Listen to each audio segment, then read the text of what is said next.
Prazer enorme estar aqui com os irmãos nessa noite. Agradeço imensamente o convite, pastor Álvaro, pastor Simval, pastor Valmir.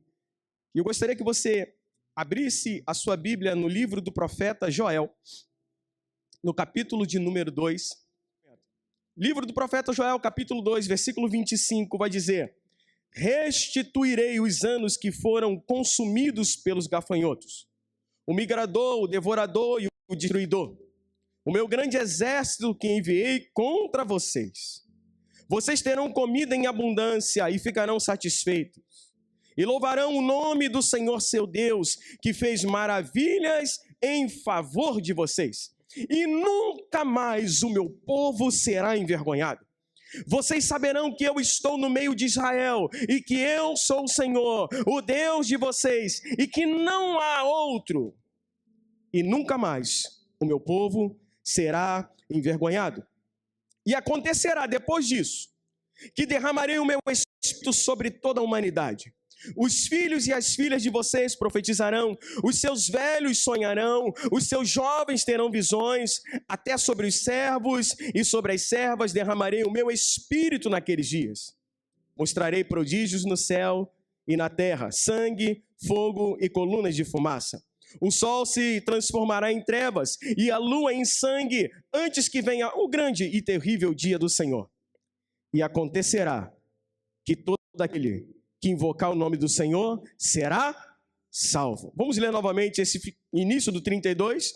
E acontecerá que todo aquele que invocar o nome do Senhor será salvo. Agora você vai comigo lá no Evangelho de Lucas, capítulo de número 22. O versículo é o de número 31. Simão, Simão, eis que Satanás pediu para peneirar vocês como trigo. Eu, porém, orei por você, para que a sua fé não desfaleça. E você, quando voltar para mim, fortaleça os seus irmãos. Porém, Pedro respondeu: estou pronto para ir com o Senhor, tanto para a prisão como para a morte. Mas Jesus lhe disse: eu lhe digo, Pedro, que hoje, antes que o galo cante, você negará 3 vezes que me conhece. Versículo de número 54. Então, prendendo Jesus, levaram-no e introduziram na casa do sumo sacerdote. Pedro o seguia de longe. Quando acenderam um fogo no meio do pátio e se assentaram juntos, Pedro tomou lugar entre eles. Uma empregada, vendo-o sentado perto do fogo, fixou os olhos nele e disse: este também estava com ele. Mas Pedro negou, dizendo: mulher, não o conheço. Pouco depois, um homem, ao ver Pedro, disse: você também é um deles. Mas Pedro disse: homem, eu não sou um deles. E tendo passado cerca de 1 hora, outro afirmou, dizendo: com certeza este também estava com ele, porque também é galileu. Mas Pedro insistiu: homem, não sei do que você está falando. E logo, enquanto Pedro ainda falava, o galo cantou. Então o Senhor voltou-se e fixou os olhos em Pedro. E Pedro se lembrou da palavra do Senhor, como lhe tinha dito havia antes. Hoje, antes que o galo cante, você me negará 3 vezes.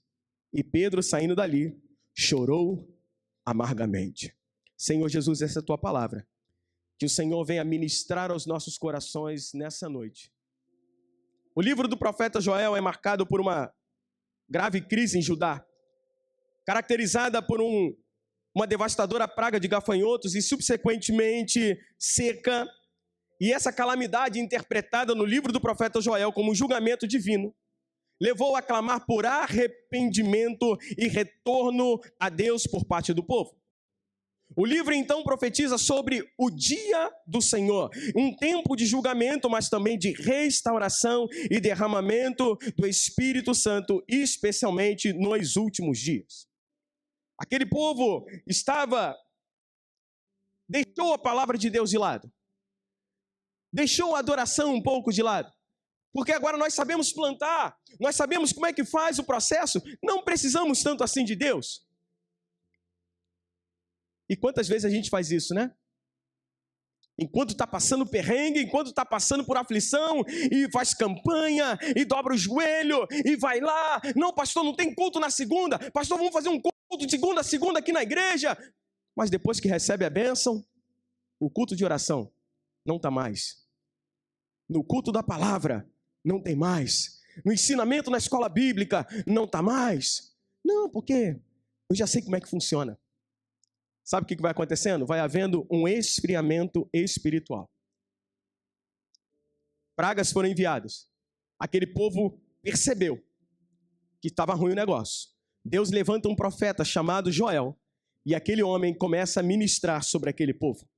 O livro inicia com a descrição de uma praga de gafanhotos que destruiu a plantação e pastagens, levando fome, morte do povo e do gado. Joel vê essa calamidade como um sinal do juízo de Deus sobre Judá, devido aos pecados do povo. E em resposta à crise, Joel convoca o povo a um jejum, a uma assembleia solene, buscando perdão e a restauração de Deus. A primeira pergunta que eu faço a toda a igreja nessa noite: quanto tempo que você não jejua? Quanto tempo que você não separa um tempo para você santificar a sua vida ao Senhor? Eu vou jejuar só por quando tem um motivo específico? Não, nós precisamos sempre estar em jejum, e o motivo é a minha consagração ao Senhor, a minha vida no altar do Senhor. Então jejue. Abra mão. Tem pessoas, né, que eu não posso ficar sem um cafezinho. Se eu ficar sem o café, dá dor de cabeça. Jejua. Não, pastor, porque não dá não, meu irmão. Outro dia eu fiz jejum, só comia legumes, fruta e água. Misericórdia. Porque chega um momento que você sente gosto de carne na boca. De tanta vontade que você está de comer uma proteína, um negócio diferente. Mas valeu a pena.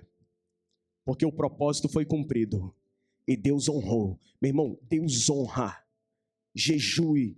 E Joel vai chamar o povo: vamos jejuar. Nós vamos clamar ao Senhor, nós vamos invocar o nome do Senhor, porque lá atrás já aconteceu milagres e maravilhas, quando o povo se voltou para Deus, e vai haver um avivamento novamente, Deus vai restituir. E aí é uma realidade da queda humana mesmo, quando a gente faz um comparativo de um com o outro.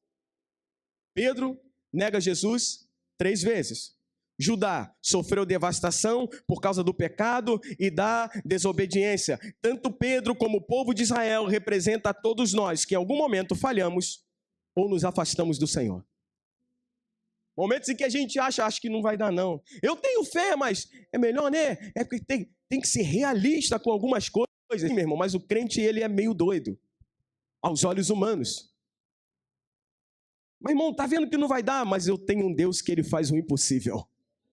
Você está vendo que não tem como acontecer? Sim, mas eu tenho um Deus que ele move céus e terras, e é um Deus que é maravilhoso e poderoso. E esse é o Deus que eu sirvo. Esse é o Deus que você serve, meu irmão. E clame ao nome do Senhor, porque ele faz milagres, ele faz maravilhas, e ele é poderoso. Quando a alegria, o prazer de servir ao Senhor vai diminuindo, tudo vai se tornando um peso. Tudo se torna um peso. Quando a santificação séria decai, quando o amor se esfria, está mais do que na hora de você clamar ao Senhor e fazer um jejum em prol da sua vida. Vamos no culto domingo, congresso jovem. Não sei se eu vou não. Vamos lá, meu irmão, vai ter um culto jovem, celebração ao Senhor. Não sei não. Vamos se envolver, vai ter lá na igreja lá um encontro de casais.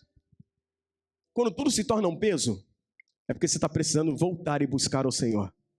Aquilo que foi cantado aqui: eu quero voltar ao primeiro amor. Meu irmão, porque no primeiro amor tu sai pregando para todo mundo. Tu entra em casa, não tem para quem pregar, tu prega para geladeira, micro-ondas, tu vai na rua, abre rede social, tu escreve mensagem para todo mundo e tu liga para um e para outro. Isso é o primeiro amor. Mas e agora? Outro dia eu vi um vídeo dos irmãos que saindo para evangelizar. Meu irmão, que coisa tremenda, abençoada. E é isso. Não deixe isso morrer.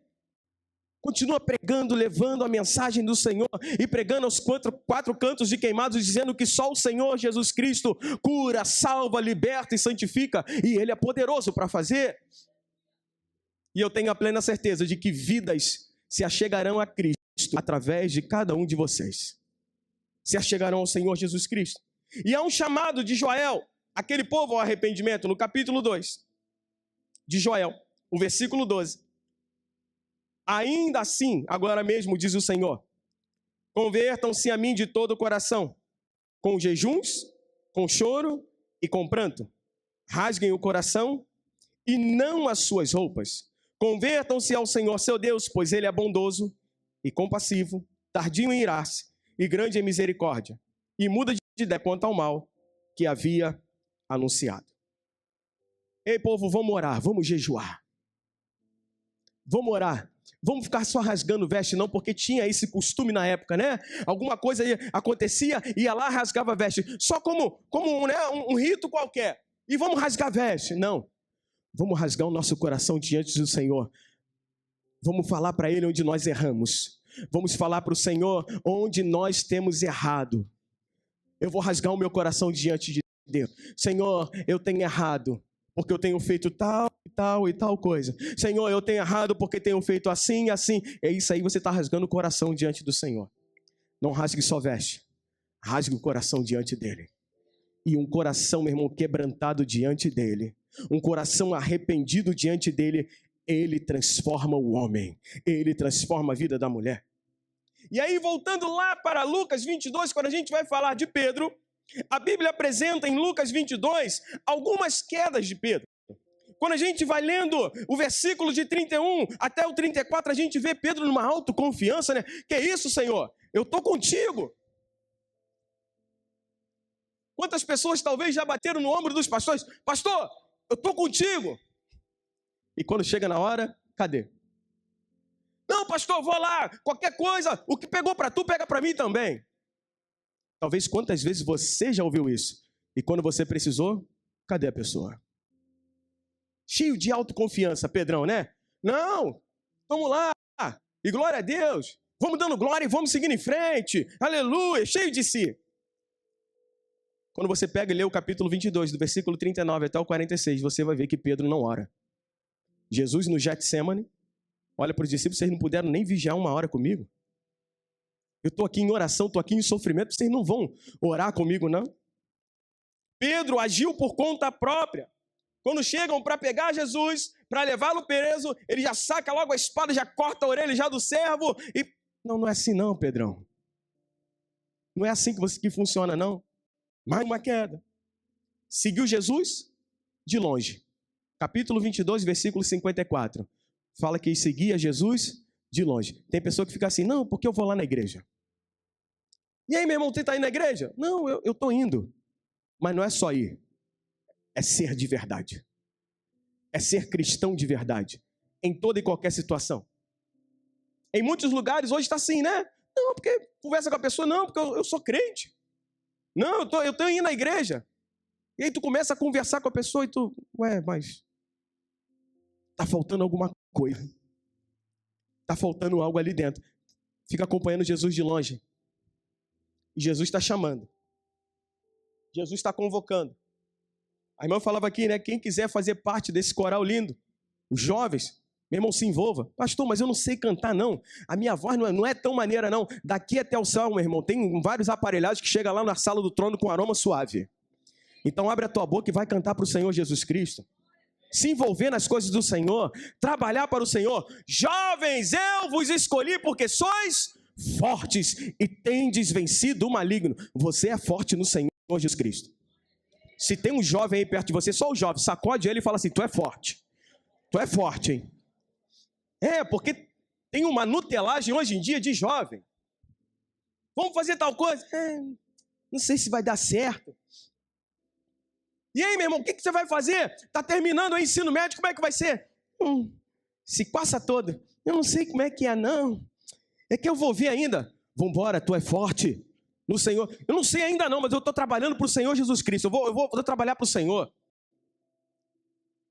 Aos solteiros, cuidar da casa do Senhor e das coisas do Senhor. Aos casados, vai cuidar da família em primeiro lugar. Mas o solteiro, meu, vambora, trabalhar para Jesus. Que coisa abençoada, né? Os irmãos chegaram 1h30 antes aí, e trabalhando para o Senhor, né? E os outros organizando, e está muito bonito. Não, pastor, mas meu irmão, aquilo ali é só um detalhe, daqui a pouco vai estar lindo. Vai estar lindo, para a glória de Deus. Está tudo muito lindo aqui dentro. Que ambiente maravilhoso. Que lugar maravilhoso se está na casa do Senhor. E aí o salmista fala, alegrei-me quando disseram, vamos à casa do Senhor. E é sobre isso. Uma alegria, meu irmão. E quando falta essa alegria de servir ao Senhor, nós precisamos voltar ao arrependimento. Voltar aonde nós erramos. Espera aí, ali que eu errei. Ali eu não liberei perdão. E quando eu não libero perdão, a minha vida é que fica travada. Quando eu não libero perdão para alguém, meu irmão, não é o outro, não, é você que fica travado. Você não consegue avançar, você não consegue fazer nada. Tu olha para um lado, para o outro, o que está acontecendo? Libera perdão. E eis que te digo, servo, liberar perdão não é fácil. Porque começa a mexer com a gente. Começa a mexer com o teu ego. Isso já aconteceu comigo. Pessoas de personalidade forte, então, mas não fui eu que errei. Mas a Bíblia não fala se você errou ou não. Fala que você tem que liberar o perdão. Liberar perdão não quer dizer que você tem amnésia, não. Mas é quando você lembra, ao mesmo tempo você lembra, eu perdoei, eu vou seguir em frente. De vez em quando vai vir na cabeça, é claro que vai, a gente não tem amnésia. Graças a Deus por isso. Mas quando tu lembra daquela situação, eu escolhi perdoar. E eu vou seguir em frente olhando para o alvo que é Cristo. Olhando para Ele. Pedro seguiu de longe. Pedro assentou-se junto aos ímpios. Acenderam uma fogueira, sentaram lá para ver aquele show todo. E quem estava lá no meio? Pedrão. Salmo capítulo 1, bem-aventurado o homem que não anda segundo o conselho dos ímpios, não se detém no caminho dos pecadores, não se assenta na roda dos escarnecedores, antes o seu prazer está na lei do Senhor, e na sua lei ele medita de dia e de noite. Mas onde é que Pedro estava? Na roda dos escarnecedores. No meio dos ímpios. Olha lá, vamos ver o que estão fazendo com Jesus. Vamos ver como é que ele está. Meu irmão, sai de lá, sai do meio. Sai do meio. Postura de crente. Postura. Postura de homem de Deus, de mulher de Deus, de jovem de Deus, de adolescente de Deus. Né? Tá lá no meio da rodinha e tá lá o crente no meio, né? E tá lá no meio. Não, meu irmão, sai fora.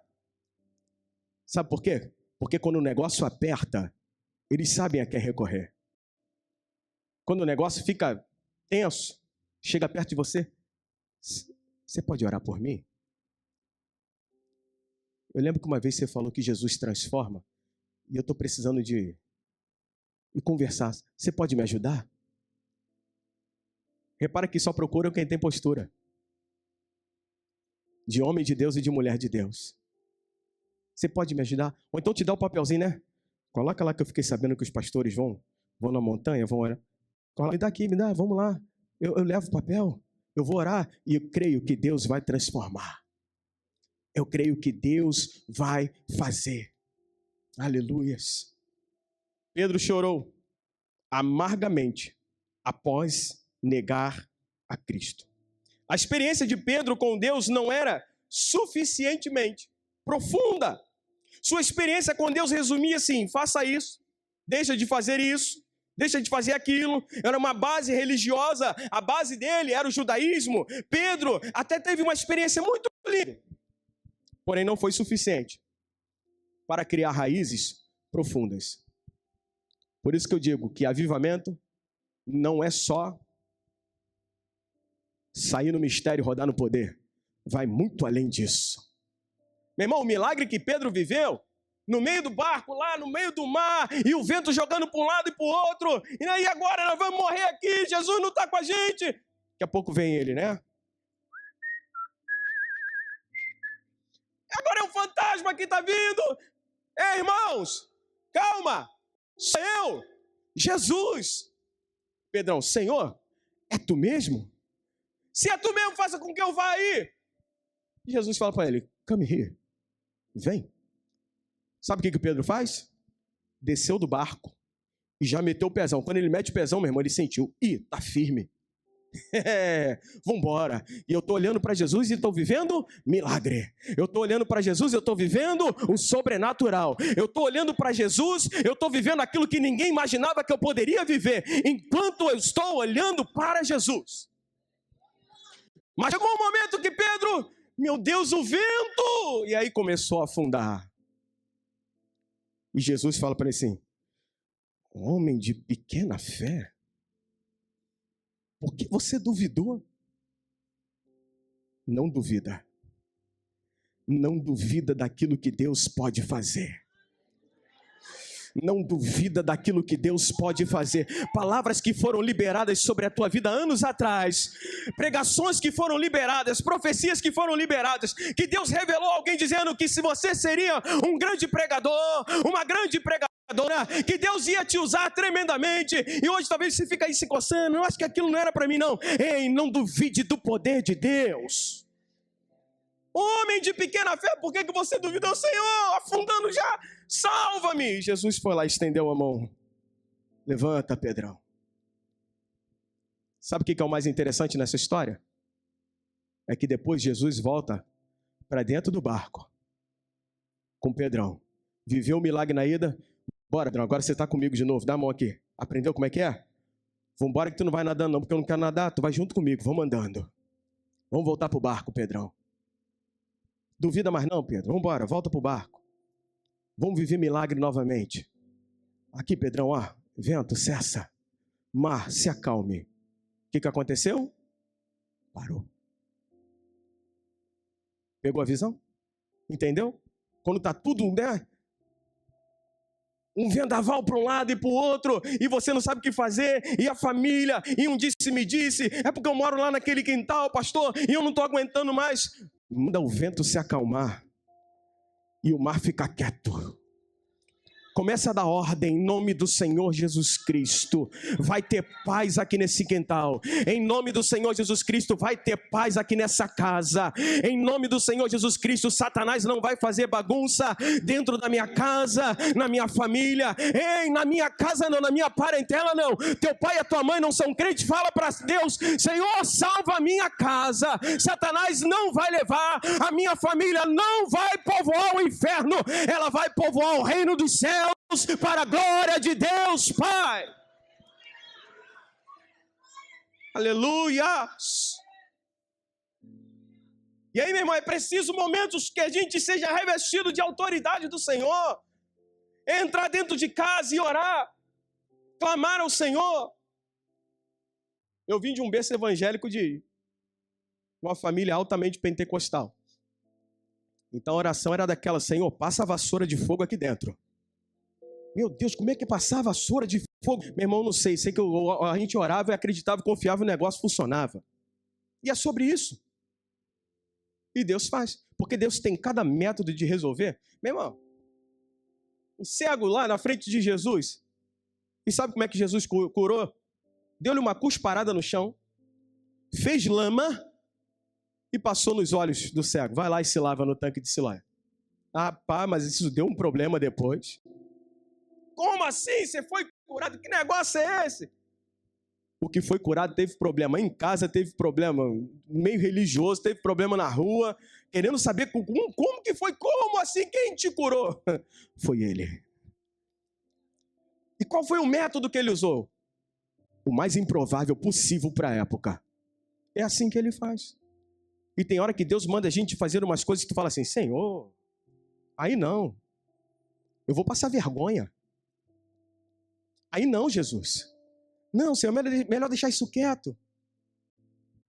Alguns anos atrás, pastor Valmir, Deus mandou, eu trabalho numa escola, e Deus mandou entregar uma palavra para a diretora da escola. E uma mulher fechada, que não dava abertura para a gente falar tanto assim, e eu, Senhor amado, como assim? Só abre e lê Josué capítulo 1. Eu falei, Senhor, mas como é que eu vou fazer isso? E entrava e saía da escola e passou uma semana, mas aí chega um momento, meu irmão, que quando você não faz aquilo que Deus manda, tu não consegue mais dormir. Porque começa a incomodar, vai lá e faz, vai lá e faz, vai lá e faz. E aí eu fiz uma oração, meu irmão, não faça isso, não faz, vai lá e... Falei, Senhor, eu vou entregar a palavra para ela, se amanhã eu chegar na escola e ela tiver com um casaco verde. Aí eu vou lá e entrego, fui dormir e tal, no dia seguinte, cheguei na escola, estou sentado na sala dos professores. Ela abre a porta e vai dar bom dia para todo mundo. Quando olha, a mulher estava com um casaco verde. Eu falei, o que tem a ver essa mulher com um casaco verde hoje? E eu cheguei até ela, eu precisava falar com a senhora, eu posso? Ela, vamos lá agora, rapidinho, antes da gente iniciar. Eu falei, tem um tempo que Deus tocou no meu coração para eu ler uma palavra para você. Eu posso? Ela, claro que pode. Eu tirei a Bíblia da mochila, abri em Josué e falei para ela, Josué capítulo 1. Eu comecei a ler. Quando eu terminei de ler e olhei para ela, aquela mulher estava em pranto, chorando. E ela falou, essa é a palavra que eu precisava ouvir há tanto tempo. Eu estava travando a bênção daquela mulher.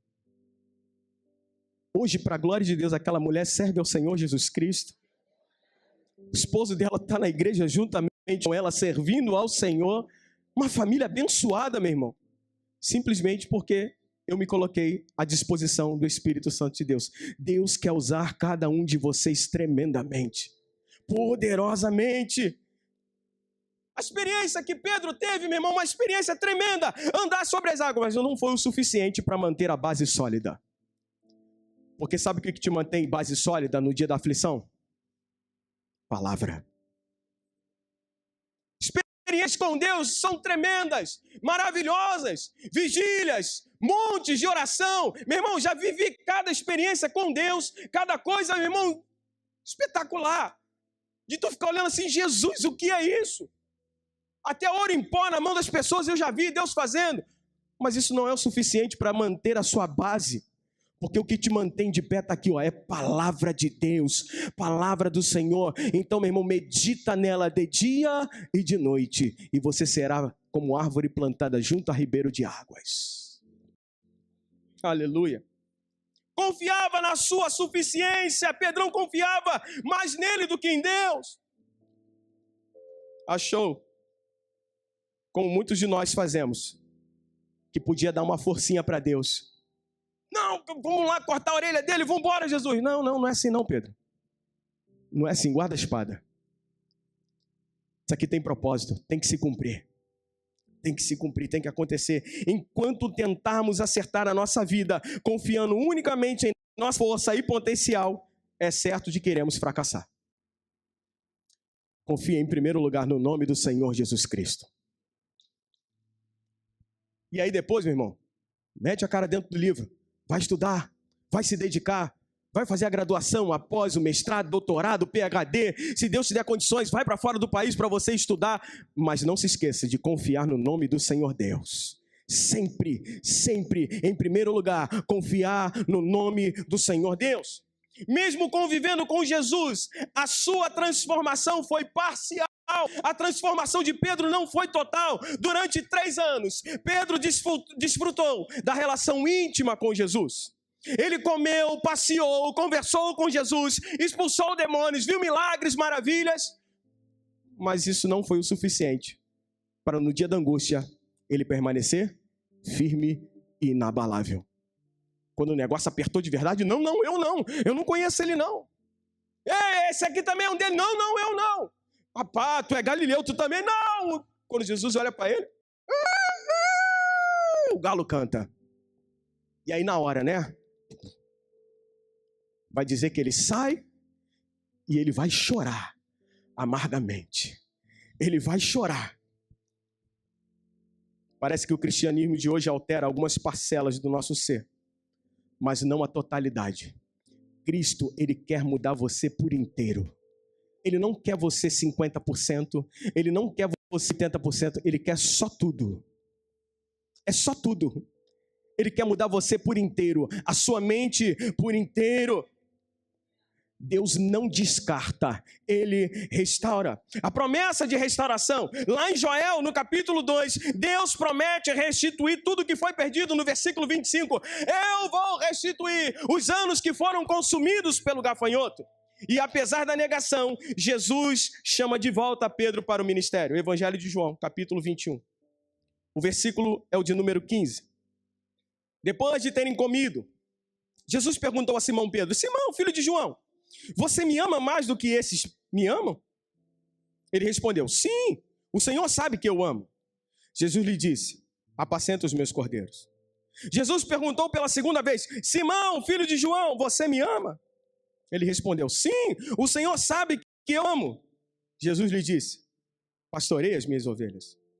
Pela terceira vez, Jesus lhe perguntou: Simão, filho de João, você me ama?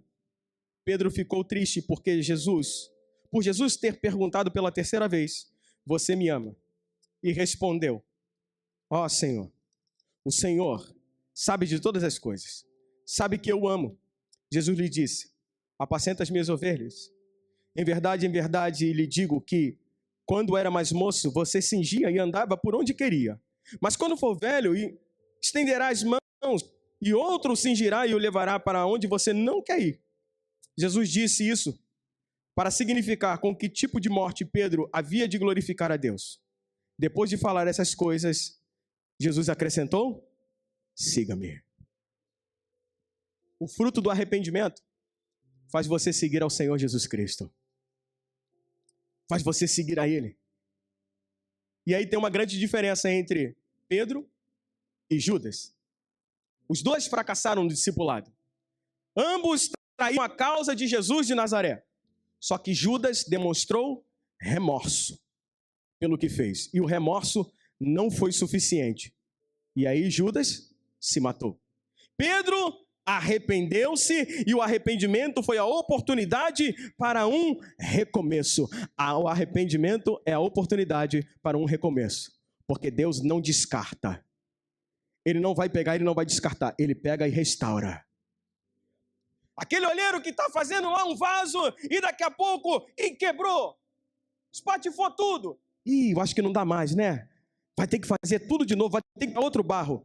Não precisa de outro não.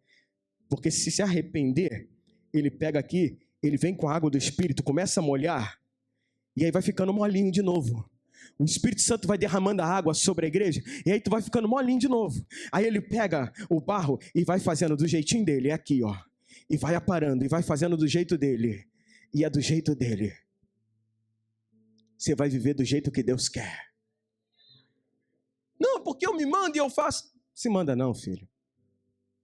E a prova disso é que você está aqui nessa noite. Não, mas eu vim porque eu quis. Não, foi o Espírito Santo que te trouxe. Creia você ou não, foi o Espírito Santo de Deus que te conduziu até esse lugar. O Espírito Santo de Deus que me conduziu a estar aqui para trazer essa palavra a você. E eu creio que Ele está mudando mentes e corações aqui nesse lugar. Que Ele está mudando vidas aqui nesse lugar para a glória dEle. Aleluias. Deus não apenas perdoa, mas também nos reposiciona e confia novamente as responsabilidades. E aí, meu irmão, tem o poder do Espírito Santo na restauração. Que lá em Joel, no capítulo de número 2 que nós lemos, no versículo 28, e acontecerá depois disso, depois do quê? Depois do arrependimento, que derramarei o meu Espírito sobre toda a humanidade.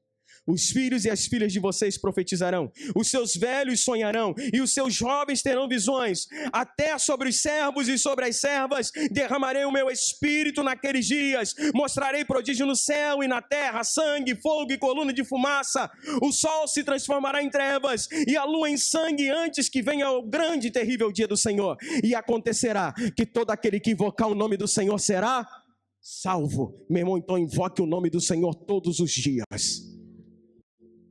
Aquele que invocar o nome do Senhor será salvo. E aí houve arrependimento na vida de Pedro.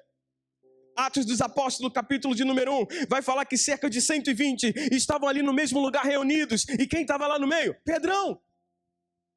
Vamos ficar aqui. E Jesus falou, olha, não saiam daí, fica aí, até ser derramado o Espírito Santo sobre vocês. Então vamos permanecer aqui, unânimes em oração. Vamos ficar aqui, unânimes, perseverando. E ali foi a escolha do 12º discípulo. Matias agora assume o lugar que era de Judas.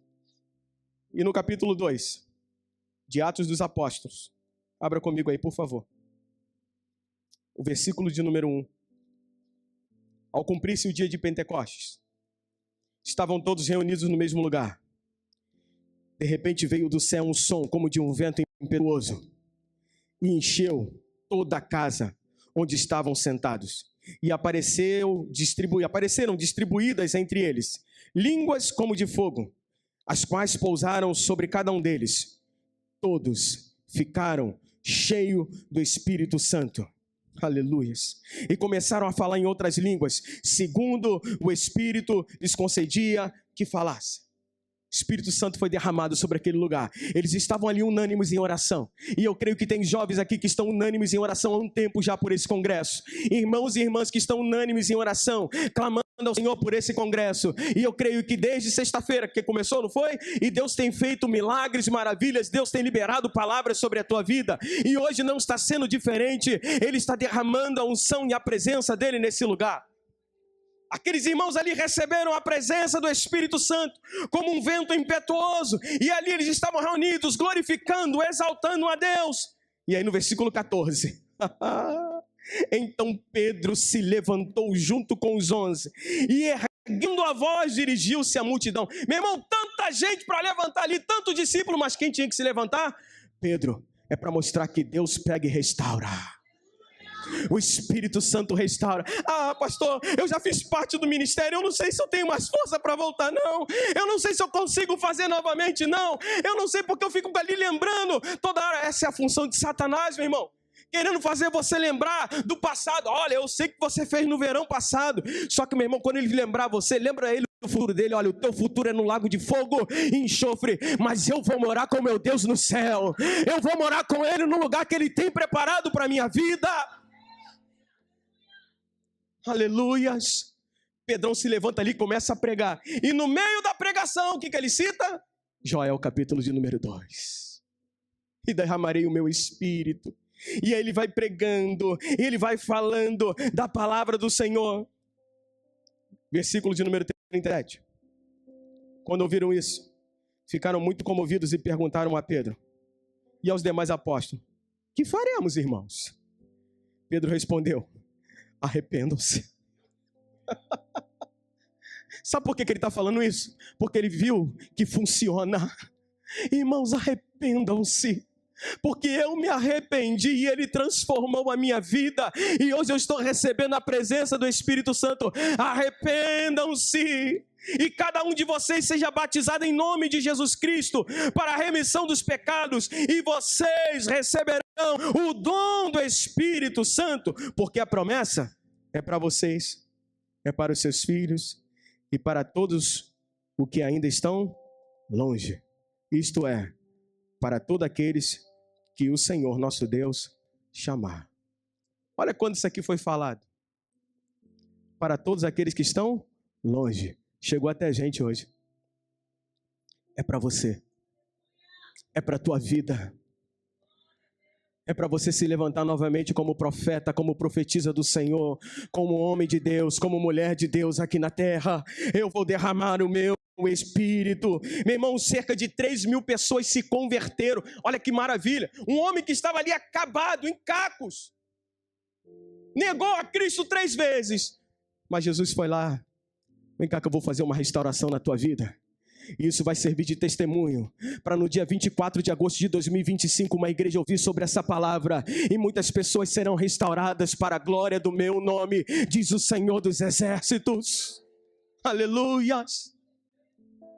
Meu irmão, o processo que a gente passa, situações que a gente passa, meu irmão, quando você passa com Cristo, vai servir de testemunho lá na frente, vai servir para fortalecer a vida de outras pessoas. Quantas vezes eu já fui curado pregando? Quantas vezes a solução veio quando eu estava aconselhando outra pessoa? E é verdade, é isso que eu tenho que fazer. Ao mesmo tempo que tu está ali falando, aqui tu está. É isso que eu tenho que fazer. É aqui. Ou então aquele dia que você levanta e você, eu não quero falar com ninguém hoje. Hoje eu quero só ficar quieto. E aí o telefone começa. Você pode orar por mim? Você pode me ouvir? E tudo que você queria naquele dia, eu queria que alguém orasse por mim. Mas sabe quando Jó foi restaurado? Quando ele orava pelos seus amigos. No meio da luta, no meio da batalha, no meio da angústia, continue pelejando, continue caminhando, continue cumprindo o teu ministério. Não abandone a tua fé, porque Deus não descarta, Ele restaura. Pedro, de navegador, de pescador, agora pregador ousado. Israel, da vergonha da destruição, a esperança da restauração. E nós? Deus ainda é o mesmo, capaz de restaurar o que o pecado as falhas e o tempo consumiram. E eu creio que Deus não apenas restituiu o que foi perdido, Ele transforma a nossa dor em testemunho e a nossa queda em ponto de partida para uma nova história. Uma nova história. Uma nova história foi escrita na vida de Pedro. Uma nova história vai ser escrita através de você. Uma nova história na tua família vai começar a partir de você. Uma nova história no teu trabalho pode começar a partir de você. Está tudo dando errado. A notícia que vem é que a barca vai passar e que todo mundo vai ser mandado embora, que vai ter que fechar as portas. Ei, se levanta como homem de Deus lá dentro, vai fechar se Deus quiser, e começa a clamar, começa a orar. Chega mais cedo e vai orando, chega mais cedo e vai clamando ao Senhor. Meu irmão, se mais tarde vai orando, vai clamando ao Senhor. Daqui a pouco vem outro e se envolve também. Vamos, você está orando, né? Eu vou orar contigo também. E daqui a pouco tem mais um, você está orando, né? Eu vou orar com você também. E daqui a pouco Deus restaura tudo. Se coloque de pé nessa noite. Eu gostaria de orar com você.